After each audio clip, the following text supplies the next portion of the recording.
But let's kick off the first big segment, gents, and break down the craziness of that epic World Cup final. As Lionel Messi's legacy is confirmed, he has his first World Cup title, Argentina's third in their history.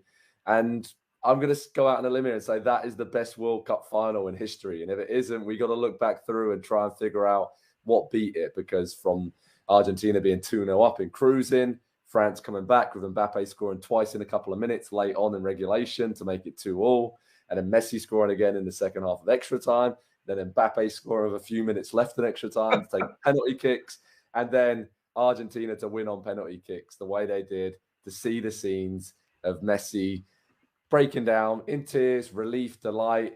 Everyone in Argentina felt that with him, and the whole team was pushing for him, right, Nick, to win that. But when we talk about this game in particular, do you think this is the best World Cup final in the history of the game? Has to be, right? It is.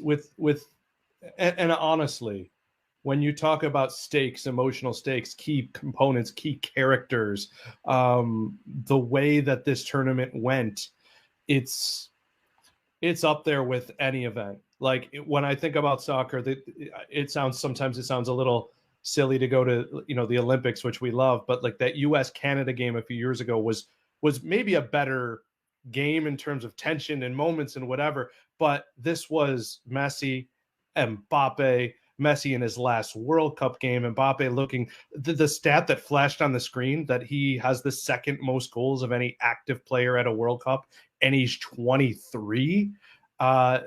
It's up there. I struggle to think of my favorite basketball game, my favorite football game, whatever. This was, so to say it's the best World Cup final feels easy. The question is, where does it fall amongst everything else? Yeah, Super Bowls, Olympics, the greatest boxing matches, whatever. It's right up there, if not the best. And Andy, I was looking through some of the other finals. Brazil beating Sweden 5-2 in 1958 when Pele was on the scene and scored twice. That's up there. England, I'd argue, beating Germany in 1966 at Wembley on home soil, needing extra time, with Sir Geoff Hurst was the first player to score a hat-trick in the World Cup finals history, but now is joined by Kylian Mbappe, of course. And then I'm looking down, there's been a lot of tight, tense games over the years in finals, but especially recently. But this one, 3-3 draw, 4-2 to Argentina on penalties. I mean, it has to be, right? Like, it has to be the best final in history. And I don't know, is there something that really stands out as a moment amongst all those moments for you that really summed it up best?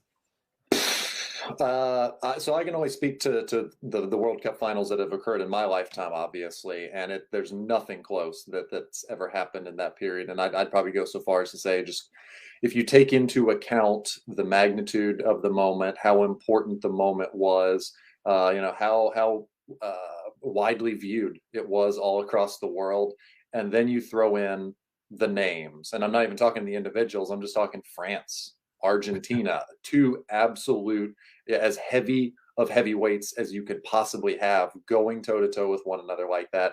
And then you have the individual star power, and the fact that both of them delivered in the way that they did too. It's just, I don't know how anything could have delivered better or delivered more than this game did today. And the thing I always kind of say is, if that was a movie or a TV show, and that was the final scene at the end of the movie, you would have gone, pretty good movie. The end was a little bit unrealistic and unbelievable and scripted, but that's fine. Movies need a happy ending.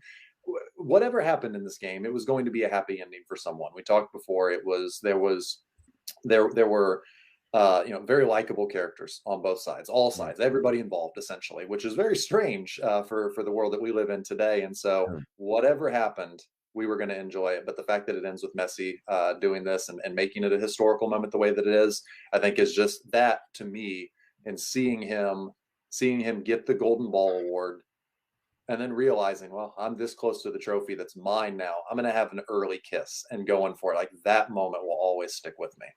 Absolutely. And Nick, when we talk about how Argentina did win it, which players made the difference, tactically, what went on, what was it for you? Was it, that aggressive nature for the first 70, 75 minutes where they were ahead 2-0, set the tone, but then they had that extra belief in extra time as well, right? Where they actually looked like the better team.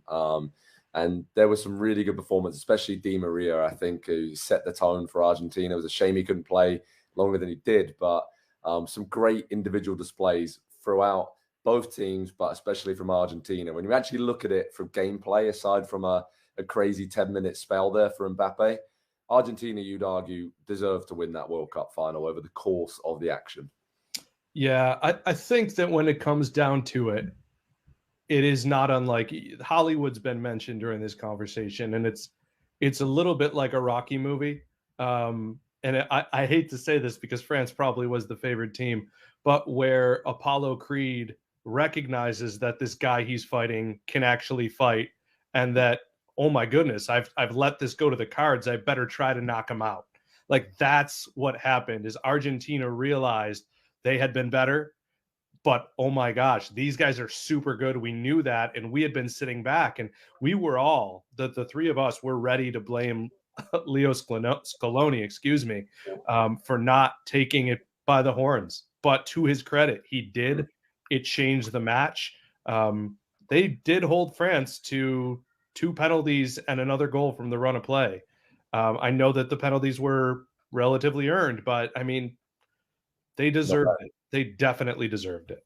I think so. But Andy, a word on France as well, the way they fought back, and obviously had a lot of illness going through the squad. They looked to be lacking energy, but then we were saying as well, Deschamps made the changes early in the first half, and then whipping off Giroud and Dembele. That was very brave, but it worked, right? It just sort of, as Argentina were tiring, and France came surging, brought on others as well, Camavinga and Koeman, obviously, who missed the penalty, Koeman, or had it saved, and it was really sad to see that for him. But France made it that epic final as well because they surged back. And just a word on them quickly. I know we're going to focus on Argentina and Messi a lot, but the reason we're talking about the final so much is because Mbappe and France, they showed up in the second half and extra time.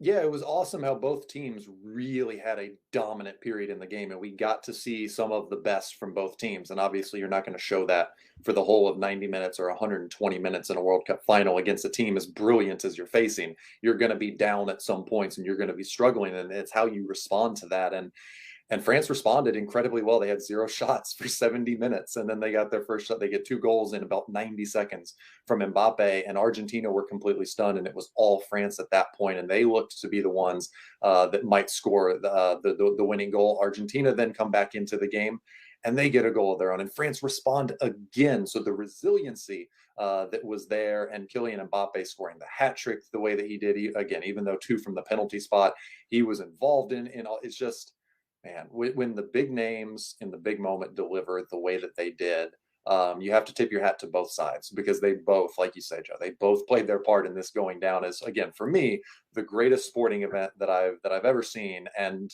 I don't know, I'm fine if it stays that way for the rest of my life. If I never have to see anything that dramatic and that kind of momentum swings ever again, where I am even 1% emotionally invested in it, then I will be fine.